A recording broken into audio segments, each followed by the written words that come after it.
And safety alert tonight. Major changes are in store for some parolees in the state of Arkansas. Fox 16's David Cotton was the only TV reporter at today's Arkansas Board of Corrections meeting where these new guidelines were approved. He joins us now to break it all down for us. David?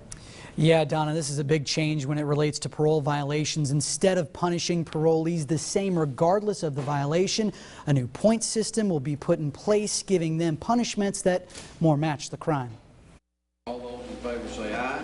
Aye. The state of Arkansas is the only state that incarcerates a parole violator until a charge is completely adjudicated. That's what prompted the Arkansas Board of Corrections to make major changes on how they handle parole violations. Last year, more than 6,100 Arkansans slipped up, sending many back to prison. John Feltz, chairman for the parole board, says a considerable amount of them nabbed on technical violations, which he says unnecessarily clogs up an already crowded jail population. We've got to make sure that we're utilizing the bed space in the most economical and practical way. On Friday, a new weighted point-based scale was adopted.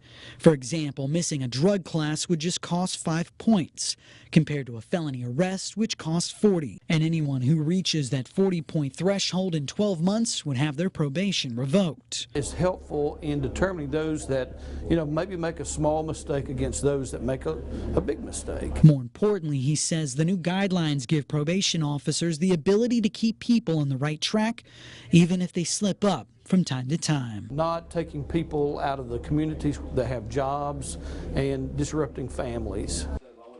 There are a list of ways the board can deal with any of these violations. Also a note here, these new guidelines only apply to those people who haven't committed a violent or sex-related crime. You can view a list of those on our website, fox16.com. You know what, I have to wonder though, because it does get a little confusing there. So how do they treat these different violations? For example, what's the difference between 5 points versus 15 points? Yeah, and there was a whole list of stuff today when I arrived. Basically, say you miss a drug abuse screening or a meeting there, that's 5 points. You commit a felony or you get arrested again for something very extreme, that's going to be 40 points. And then there's, differences in between there. But obviously when you get to 40 points, you're back in prison. Yeah, and it really just kind of separates people from getting stuck in that system, and people who are on the right track trying